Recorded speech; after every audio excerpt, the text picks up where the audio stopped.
નમસ્તે વિદ્યાર્થી મિત્રો, સ્વાગત છે તમારું આરબી ગુજરાતી યુટ્યુબ ચેનલની અંદર। આજે ધોરણ 7 વિજ્ઞાન અને ટેકનોલોજી ભૌતિક અને રાસાયણિક ફેરફારો પાઠનું સ્વાધ્યાય સોલ્યુશન આ વિડીયોની અંદર મેળવીશું। ચેનલમાં પ્રથમ જોડાયા છો તો ચેનલને સબસ્ક્રાઈબ કરી લેજો, કારણ કે સ્વાધ્યાય અને ગાલા સ્વાધ્યાય પોથીનું સોલ્યુશન સરળ સમજૂતી અને સંપૂર્ણ સોલ્યુશન સાથે વિડીયો મૂકવામાં આવે છે। તો પાઠ નંબર 5 ભૌતિક અને રાસાયણિક ફેરફારો, તેનું સ્વાધ્યાય સોલ્યુશન આ પ્રમાણે છે। પ્રશ્ન નંબર 1, નીચે આપેલી પ્રક્રિયાઓમાં થતા ફેરફારોનું ભૌતિક ફેરફાર તથા રાસાયણિક ફેરફારમાં વર્ગીકરણ કરો।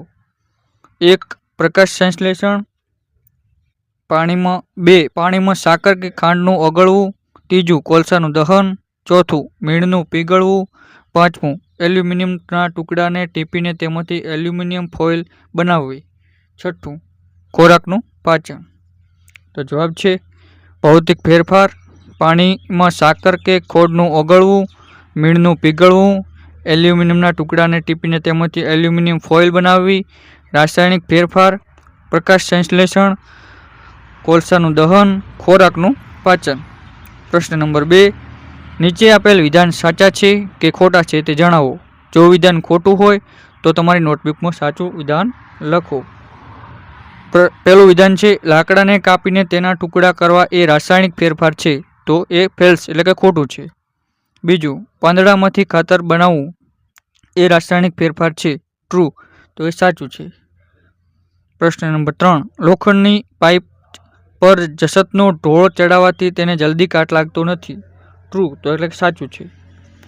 4, લોખંડ અને તેનો કાટ બંને એક જ પદાર્થ છે, તો ફેલ્સ એટલે કે ખોટું। 5, વરાળનું ઠારણ એ રાસાયણિક ફેરફાર નથી, ટ્રુ, તો એટલે કે સાચું। પ્રશ્ન નંબર 3, નીચે આપેલા વિધાનોમાં ખાલી જગ્યા પૂરો। તો પહેલાની અંદર આવશે કેલ્શિયમ કાર્બોનેટ, બીજાની અંદર આવશે સોડિયમ હાઇડ્રોજન કાર્બોનેટ, ત્રીજાની અંદર ખાલી જગ્યામાં આવશે રંગ કરવો અને ગેલ્વેનાઇઝ, ચોથાની અંદર આવશે ભૌતિક અને પાંચમાની અંદર આવશે રાસાયણિક। પ્રશ્ન નંબર 4, જ્યારે લીંબુના રસની સાથે બેકિંગ સોડાને ભેળવવામાં આવે છે ત્યારે પરપોટા થઈને વાયુ મુક્ત થાય છે, આ કયા પ્રકારનો ફેરફાર છે તે સમજાવો। તો જવાબ છે જ્યારે લીંબુના રસની સાથે બેકિંગ સોડાને ભેળવવામાં આવે છે ત્યારે કાર્બન ડાયોક્સાઇડ વાયુ અને અન્ય નવા પદાર્થો ઉત્પન્ન થાય છે, આથી આ ફેરફાર રાસાયણિક ફેરફાર છે।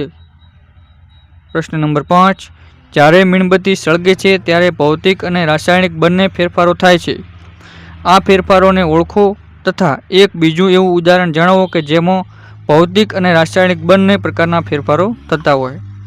તો જવાબ છે જ્યારે મીણબત્તી સળગે છે ત્યારે સૌપ્રથમ મીણ પીગળે છે, આ મીણનું પીગળવું ભૌતિક ફેરફાર છે। મીણના પીગળવા અને મીણ સાથે સળગીને ઓક્સિજન સાથે રાસાયણિક પ્રક્રિયા કરે છે અને કાર્બન ડાયોક્સાઇડ વાયુ ઉત્પન્ન થાય છે, અને આ ફેરફાર રાસાયણિક ફેરફાર છે। આમ મીણબત્તી સળગવા દરમિયાન બંને પ્રકારના ફેંકટા જોવા મળે છે। આવા પ્રકારનું બીજું ઉદાહરણ સલ્ફરને ગરમ કરવાની ક્રિયા છે। સલ્ફરને ગરમ કરવાથી પ્રથમ તે પીગળીને પ્રવાહી સલ્ફર બને છે, અને આ ભૌતિક ફેરફાર છે।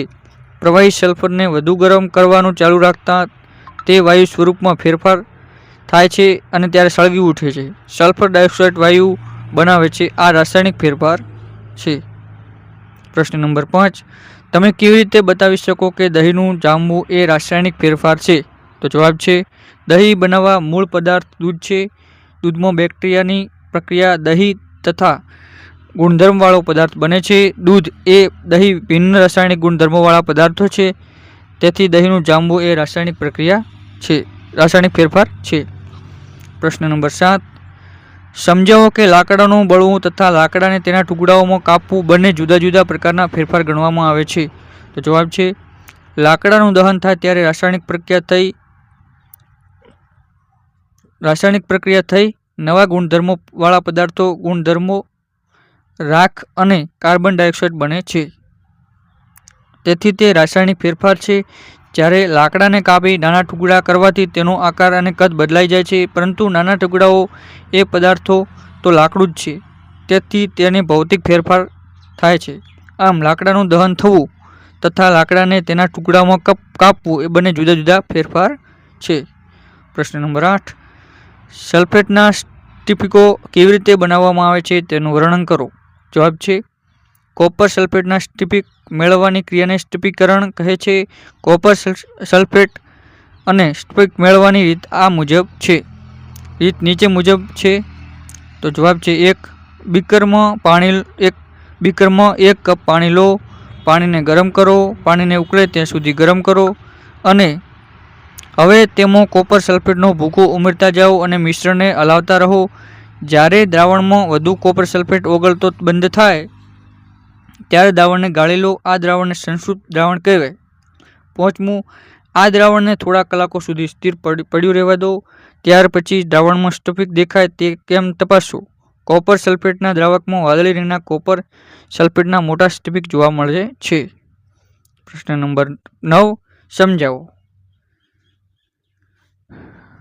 લોખંડના દરવાજાને રંગવાથી તેને કાટ લાગવાથી બચાવી શકાય છે. તો સમજાવો. જવાબ છે લોખંડના દરવાજાને રંગવાથી લોખંડ પરનું પાતળું પડ લાગે છે. આથી લોખંડ હવાના ભેજમાં સીધા સંપર્કમાં આવતું નથી. તેથી લોખંડના દરવાજાને કાટ લાગતો નથી, અટકે છે. આમ લોખંડના દરવાજાને રંગ લગાવવાથી કાટ લાગવામાંથી બચાવી શકાય છે. પ્રશ્ન નંબર 10 સમજાવો કે સમુદ્ર કિનારાના પ્રદેશોમાં રણ વિસ્તારના પ્રદેશો કરતાં લોખંડને કાટ ઝડપથી લાગતો હોય છે. તો જવાબ છે હવા અને ભેજની હાજરીમાં લોખંડને કાટ લાગે છે. સમુદ્ર કિનારાના પ્રદેશોમાં હવા ભેજવાળી હોય છે, જ્યારે રણ વિસ્તારના પ્રદેશોમાં હવા સેવા સૂકી ભેજ વગરની હોય છે. વળી સમુદ્ર કિનારાના પ્રદેશોમાં ક્ષારવાળું પાણી હોય છે અને જે લોખંડની કાટ લાગવાની ક્રિયા ઝડપી બનાવે છે. આથી સમુદ્ર કિનારાના પ્રદેશોમાં રણ વિસ્તારના પ્રદેશો કરતાં લોખંડને કાટ ઝડપથી લાગતો હોય છે. પ્રશ્ન નંબર 11 રસોડામાં રસોઈના કામમાં વપરાતો ગેસ લિક્વિફાઇડ પેટ્રોલિયમ ગેસ છે. સિલિન્ડરમાં તે પ્રવાહી સ્વરૂપે હોય છે અને જ્યારે સિલિન્ડરમાંથી બહાર આવે તે વાયુના રૂપમાં રૂપાંતર થાય છે. ફેરફાર A. ત્યારબાદ તેનું દહન થાય છે. ફેરફાર B. આ ફેરફારો સાથે સંબંધિત નીચેના વિધાન સંબંધ ધરાવે છે. સાચા વિધાનની પસંદગી કરો.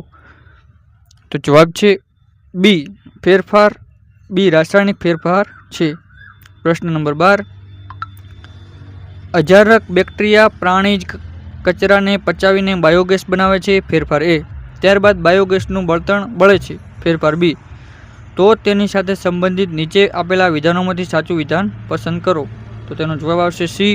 ઉપરોક્ત બંને ફેરફાર રાસાયણિક ફેરફાર છે. મળીશું નવા વિડીયોની અંદર. ત્યાં સુધી જય હિન્દ, જય ભારત.